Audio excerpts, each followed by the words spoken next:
اور اپنے بچوں اور بچیوں کی تعلیم اس نظام کے مطابق انشاءاللہ کرواؤ جس نظام کے مطابق جب بچے بڑے ہوں گے شاید اسی وقت تک وہ دور بھی آ جائے گا جب یہ شہر ضلع صوبہ نہیں ملک کے نظام کو چلانے کے لیے یہ ملک آپ سے ہاتھ جوڑ کے اپیل کرے گا ہم تھک چکے ہیں اب سنبھالو او غلامان مصطفیٰ تمہارے سوا کوئی ہمارے ساتھ انصاف نہیں کر سکتا.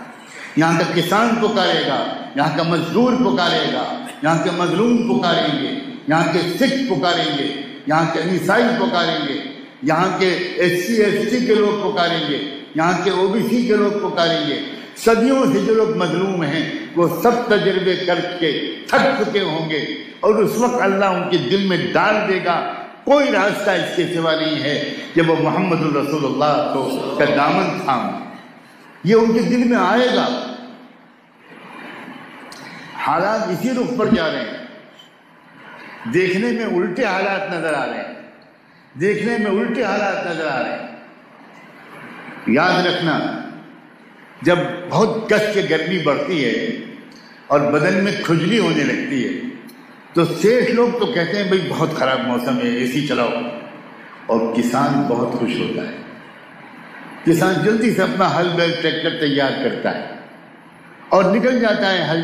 وہ سمجھ جاتا ہے یہ گرمی یہ بتا رہی ہے کہ اب برکھا برسنے والی اب بارش برسنے والی. دیہاتی لوگ زیادہ سمجھدار ہوتے ہیں شہر کے انٹل کچولوں کے مقابلے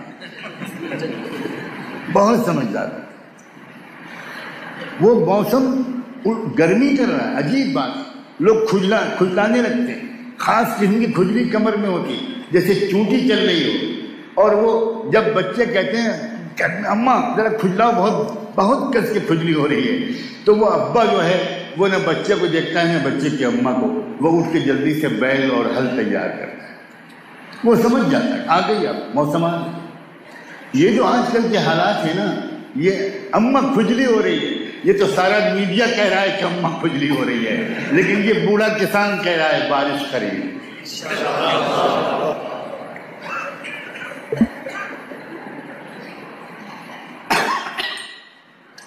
قرآن مجید نے اپنی 20 آیتوں میں نے تو ایک آیت پڑھی 20 آیتوں میں اس کا ذکر کیا.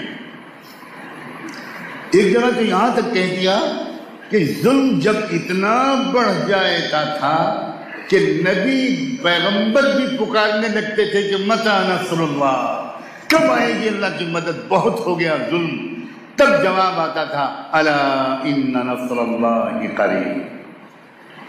تو یہ جیسے جیسے ظلم بڑھ رہا ہے ویسے ویسے ہمارے دل میں امیدیں بڑھ رہی ہیں ہماری ہمتیں بڑھ رہی ہیں اس لیے کہ ہم حالات کو اخبار کے ذریعے سے سمجھنے کی غلطی نہیں کرتے ہم حالات کو قرآن کی روشنی میں سمجھنے کی کوشش کریں.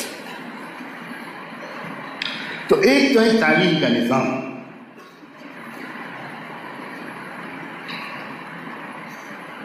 پورے ملک کے انصاف پسندوں اور بالخصوص ایمان والوں اور ایمان والیوں سے یہاں بیٹھ کر اس مسجد کے ممبر کے ذریعے سے میں یہ بات کہنا چاہتا ہوں کہ اپنے بچوں اور بچیوں کو اس قابل بناؤ کہ وہ خالی کلرک نوکر اور ملازم نہ بنے بلکہ وہ رہبر اور قائد ایسی تعلیم دلاؤ. اور یہ بھی یاد رکھنا جس کے دل میں قرآن اتر جاتا ہے اس کو رہبری کا سلیقہ آ جاتا ہے. وہ کسی سے معروف نہیں ہوتا وہ کسی سے گھبراتا نہیں.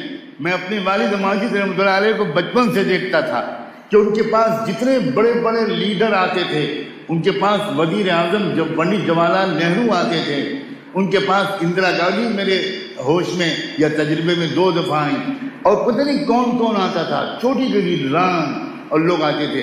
میں دیکھتا تھا کہ جتنا بڑا آدمی آتا تھا ہمارے حضرت والد صاحب کو وہ اتنا ہی چھوٹا نظر آتا تھا. کبھی معروف نہیں ہوتے. معروف ہونا تو یار بہت عجیب سا لفظ ہے.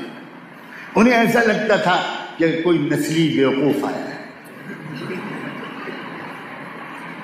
نسلی پر داد نہیں دو گے تم ایک تو اتفاق تو کوئی بیوقوف ہو جائے، باپ دادا بیوقوف نہ ہو، اور ایک وہ جو آج کل 2-2.5 بیوقوفوں کی شہرت ہے، ان کا ددیال، ان کا ننیال، ان کی سسرال سب تحقیق کر لو، پلے درجے کے احمق۔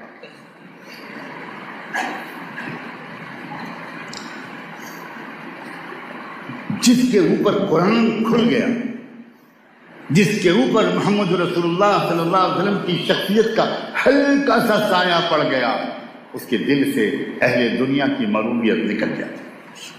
کوئی 1000 مال والا ہو، کوئی 1000 بڑے عہدے والا ہو، وہ سب کا احترام کریں گے، مروب کسی سے نہیں۔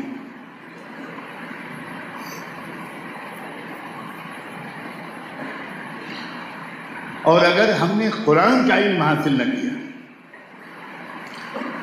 اللہ کے کلام کی روشنی ہمارے دل پر نہ اتری، رحمت دو عالم صلی اللہ علیہ وسلم ایک مکمل ترین رہبر کی شکل میں ہمارے سامنے نہ آئے، تو چاہے ہم IAS آفیسر بن جائیں، چاہے کچھ بن جائیں، بدترین درجے کے ذہنی غلام بنے رہتے۔ اللہ کے رسول صلی اللہ علیہ وآلہ وسلم مکمل ترین رہبر تھے، ہمیں ان سے نماز، روزہ، زکوٰۃ اور حج، رکوع اور سجدہ، ذکر و تلاوت یہ سب تو سیکھنا ہی ہے، لیکن ہمیں ان سے تجارت بھی سیکھنی ہے، ہمیں ان سے سیاست بھی سیکھنی ہے، ہمیں ان سے سماجیات بھی سیکھنی ہے۔ یہ تعلیم کیا ہمارے بچوں کو مل رہی ہے؟ بالکل پتہ نہیں۔ زیادہ سے زیادہ اسکولوں میں کچھ دین یاد پڑھا دی اور کچھ دعائیں یاد کرا دی، اس پر بڑے فخر سے ہم کہتے ہیں حضرت میرے اسکول میں دین یاد پڑھایا گیا، تو ہی ناداں چند کلیوں پہ قناعت کر گیا، تو ہی ناداں چند کلیوں پہ قناعت کر گیا، ورنہ گلشن میں علاج تنگی داماں تھا۔ ہمیں 2-4 دعائیں یاد کرانے سے کام نہیں چلے گا، ہمیں اپنے بچوں اور بچیوں کو ان کو یہ پوری طرح واقف کرانا ہے مکمل ترین رہنما محمد رسول اللہ۔ اور ایک بار رسول اللہ کو جس نے رہبر مان لیا، اسے نہ گاندھی کی ضرورت ہے، نہ بابا صاحب امبیڈکر کی ضرورت ہے، اسے کسی رہبر کی ضرورت نہیں۔ یہ ہم دنیا بھر کے الٹے سیدھے جو رہبروں یا رہزنوں کو رہبر بناتے پھر رہے ہیں، یہ اسی لیے ہے کہ ہم نے ابھی تک رسول اللہ کو ٹھیک سے نہیں پہچانا۔ ہم بالکل جانتے ہی نہیں کہ اللہ کے رسول کی سیاست کیا تھی۔